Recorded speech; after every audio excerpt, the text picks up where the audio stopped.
Good morning friends, હું અજય ત્રિવેદી અને આજે આપણે ધોરણ 10 વિષય ગણિતમાં ચેપ્ટર 5 સમાંતર શ્રેણી શીખી રહ્યા છીએ. મિત્રો, આજના ચેપ્ટરની અંદર ખૂબ જ અગત્યના એક્ઝામ્પલ જોવાના છીએ. સ્વાધ્યાય 5.3 ના આપણે 14મો અને 15મા નંબરનો એક્ઝામ્પલ જોઈશું. હવે જુઓ, 14મા નંબરના એક્ઝામ્પલમાં આપણને શું કીધું છે? 0 અને 50 વચ્ચેના અયુગ્મ એટલે શું? ચાલો, તો એને અયુગ્મ એટલે એકી સંખ્યા કહેવાય. બે વડે જેને ભાગી ન શકાય એવી સંખ્યાને એકી સંખ્યા અયુગ્મ સંખ્યા કહેવાય.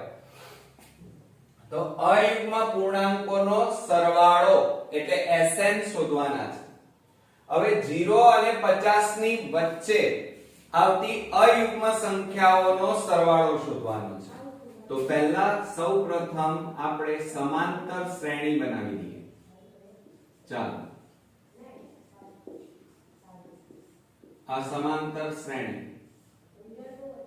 ચલો, હવે 0 થી 0 તો આવે નહીં, તો 1 3 5 7 9 11 13 15 17 આ બધી અયુગ્મ સંખ્યા એટલે 1 અને સરવાળો છે એટલે અહીંયા વત્તાનું ચિહ્ન લખીશું. 1 3 5 બરોબર વત્તા ડેશ ડેશ ડેશ બરોબર. ક્લિયર? અને 50 વચ્ચેના. હવે 50 ને તો ભાગી શકાય બે વડે એટલે કેટલી સંખ્યા આવશે? વત્તા 49. હવે તમે જુઓ, આ છેલ્લું પદ છે an, આ A1 કહેવાય, આ A2, આ A3. ક્લિયર? સમાંતર શ્રેણી આખી બની ગઈ. તો હવે આપણે સૌપ્રથમ પહેલા હંમેશા d શોધી નાખવાનો તફાવત, અને એનું સૂત્ર A2 A1. ચાલો, A2 એટલે કેટલા છે? 3 - 1 બરાબર 2 થાય. હવે આટલું જુઓ, તફાવત પણ આવી ગયો આપણી પાસે. તો હવે જે વસ્તુ આપણી પાસે છે એનું લિસ્ટ બનાવો. ચલો, a એટલે પ્રથમ પદ કેટલું છે? 1. અંતિમ પદ આપણી પાસે છે કેટલું છે? l બરાબર 49. અને l બરાબર 49 એટલે an બરાબર પણ 49 થાય. અને તફાવત d પણ શોધી કાઢ્યો અને એ છે 2. ક્લિયર? આટલી વસ્તુ આપણી પાસે છે. એટલે પહેલા તમારે n શોધવો પડશે. શું શોધવું પડશે? n પદોની સંખ્યા કે 0 અને 50 ની વચ્ચે આવતી અયુગ્મ સંખ્યાઓ કેટલી, એટલે કે n. તો આપણે પહેલા આ an છે આપણી પાસે, એટલે એ સૂત્રનો ઉપયોગ કરીએ. તો an બરાબર a plus n minus 1 into d. આ આપણું સૂત્ર. હવે આમાં કિંમત મૂકો. an એટલે કેટલા છે? 49 બરાબર a એટલે 1 વત્તા n શોધવાના ઓછા 1 અને d એટલે 2. તો માટે 49 બરાબર 1 વત્તા, ચાલો 2 નો આ બંને સાથે ગુણાકાર કરો. 2 ગુણ્યા n એટલે 2n માઈનસ 2 એકા 2. હવે જો આ 49 બરાબર 1 માંથી ઓછા 2 એટલે કેટલા વધે? -1 વધે વત્તા 2n. -1 ને આ બાજુ લાવો. ચાલો, તો 49 વત્તા 1 બરાબર 2n. હવે શું થાય? 49 વત્તા 1 એટલે 50 બરાબર 2n. હવે આ બે ગુણાકારમાં છે, આ બાજુ લઈ જાઓ ભાગાકાર. તો 50 ભાગ્યા 2 બરાબર n. છેદ ઉડાડીએ તો 2 25 દુ 50. તો માટે n બરાબર કેટલા આવશે મિત્રો? 25. ક્લિયર? એટલે પદોની સંખ્યા મળી ગઈ 25. હવે આપણી પાસે સરવાળો શોધવાનું કીધું છે. જો અહીંયા સરવાળો તો શોધી શકાય. n પણ છે, a પણ છે. તો હવે આપણે શું કરીશું? ધ્યાન રાખો, અહીંયા આપણે બાજુમાં જ લખી કાઢીએ અને આપણી પાસે અંતિમ પદ છે અને જ્યારે અંતિમ પદ હોય મિત્રો ત્યારે હંમેશા સરવાળાના નાના સૂત્રનો ઉપયોગ કરવાનો. હવે સરવાળાનું નાનું સૂત્ર કયું? ચાલો Sn બરાબર શું થાય? n/2 કૌંસમાં a plus l. આ સરવાળા માટેનું નાનું સૂત્ર થયું. હવે એમાં કિંમત મૂકો. ચલો s n એટલે કેટલા?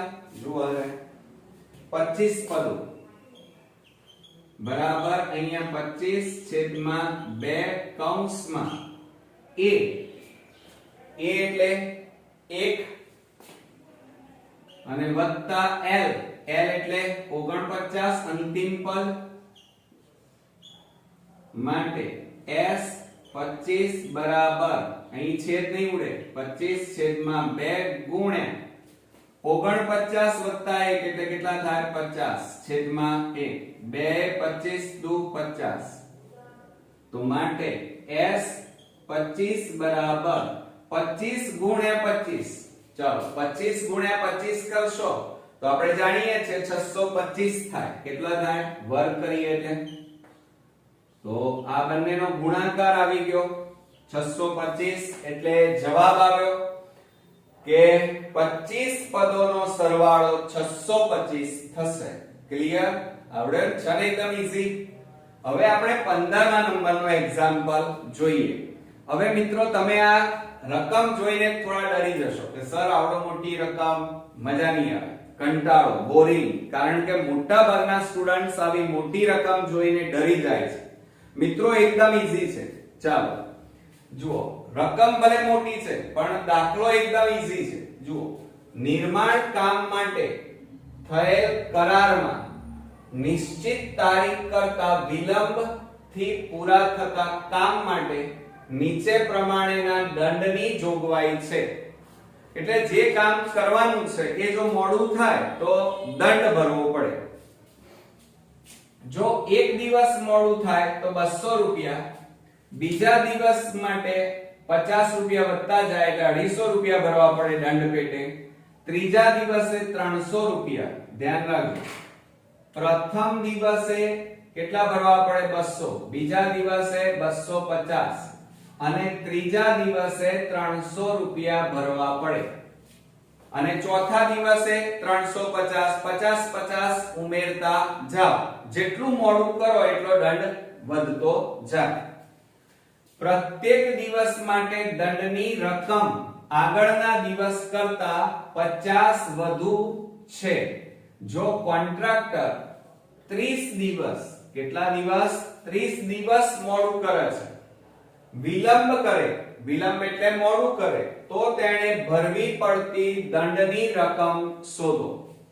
હવે જો અહીંયા આપણને પહેલા, બીજા અને ત્રીજા દિવસની દંડની રકમ આપી છે અને કોન્ટ્રાક્ટર 30 દિવસ સુધી મોડું કરે છે તો 30 દિવસનો એ દંડ છે એ કુલ દંડ એટલે એનો સરવાળો આપણે શોધવો પડશે મિત્રો. ક્લિયર? તો હવે તમે શું કરશો?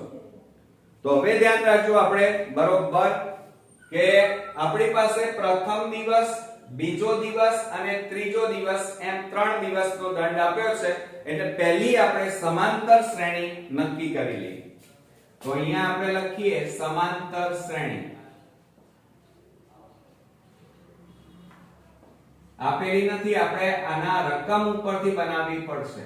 ચલો, પહેલા દિવસે કેટલા રૂપિયા છે? 200 અને સરવાળો અહીંયા શોધવાનો છે એટલે 250 બીજા દિવસે, ત્રીજા દિવસે વત્તા 300 રૂપિયા અને વત્તા ડેશ ડેશ ડેશ. હવે જોજો કે અહીંયા અંતિમ કેટલો એમને દંડ ભરવો પડશે એમ નથી કીધું, પણ 30 દિવસ કીધા છે એટલે 30 પદ આવે, 30 પદ સુધી. ધ્યાન રાખજો, n બરાબર 30 આપે છે. તો હવે આપણને સમાંતર શ્રેણી મિત્રો મળી ગઈ. તો આપણે પહેલા શું શોધી કાઢીએ? આપણે જાણીએ છીએ આ a1 a2 a3 અને આ n કહેવાય. પદ કીધા છે, પદો 30મું પદ એમ નથી કીધું, 30 પદ છે એટલે n કહેવાય. તો આપણે પહેલા તફાવત શોધીએ. તફાવત d બરાબર a2 a1 બરાબર 250 200 અને બાદબાકી કરીએ તો કેટલા આવશે? 50. એટલે તફાવત કેટલો આવ્યો? 50. હવે જો આપણી પાસે પ્રથમ પદ a બરાબર કેટલા છે? 200. d એ તફાવત શોધ્યો હમણાં હાલ 50. ખ્યાલ આવ્યો તમને? હવે આપણી પાસે n પણ છે. જુઓ 30 પદ એટલે n બરાબર કેટલા આપ્યા છે? 30 આપ્યા છે. ક્લિયર? તો આપણે સૌ પ્રથમ તમારે શું કરવું પડશે? તો 30 પદ સમજો જરા. 30 પદોનો સરવાળો, 30 દિવસોનો સરવાળો આપણે શોધવો પડશે. અંતિમ પદ છે નહીં, તો અંતિમ પદ ન હોય ત્યારે સરવાળાનું મોટું સૂત્ર વાપરીશું. તો હવે મોટું સૂત્ર લખીએ. ચાલો મોટું સૂત્ર શું છે એ લખી કાઢીએ કે Sn બરાબર n/2 કૌંસમાં 2a plus n minus 1 into d. આ મોટું સૂત્ર સરવાળા. ક્લિયર? હવે તો આવડશે ને? હવે કિંમતો મૂકી દો. ચાલો s આ n બરાબર કેટલા છે? 30 પદ. 30 દિવસ એટલે 30 બરાબર અહીંયા 30 છેદમાં 2. n એટલે 30, 2. a એટલે 200 વત્તા n એટલે 30 ઓછા 1 અને d એટલે 50. ચાલો અહીંયા છેદ ઉડાડો. 2 15 દુ 30 માટે s 30 બરાબર 15 કૌંસમાં. હવે જો 200 ગુણ્યા 2 એટલે 400 થાય અને વત્તા 30 માંથી 1 જાય તો 29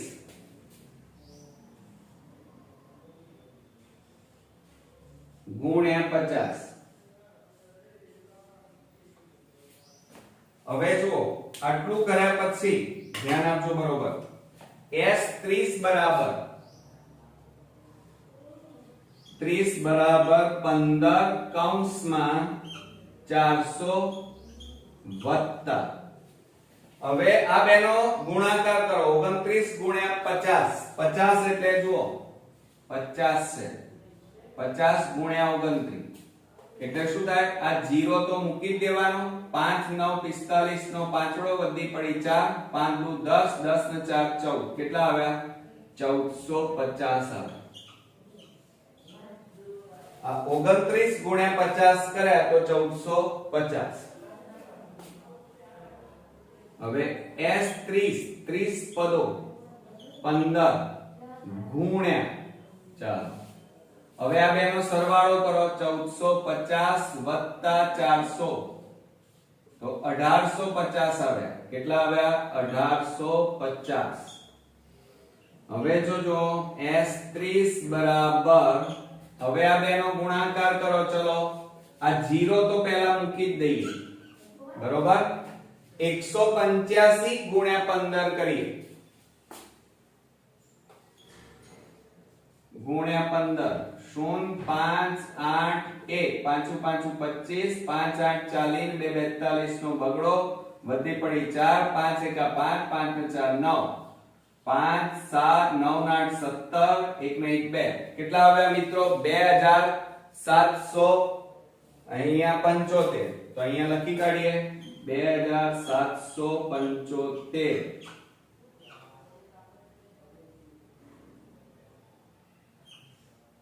ચાલો એટલે 30 દિવસનો કુલ દંડ કેટલો થયો? 27750 રૂપિયા થયો. તો આપણે જવાબ લખવો પડશે નીચે. એમને એમ ન ચાલે, અહીંયા પૂછવું છે આપણને. ચલો અહીંયા શું કહે છે? તો તેણે ભરવી પડતી દંડની રકમ પણ કેટલા દિવસનો? 30 દિવસનો. તો 30 દિવસનો દંડ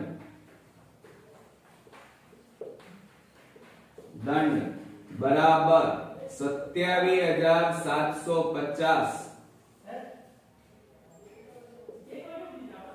રૂપિયા ભરવા પડે.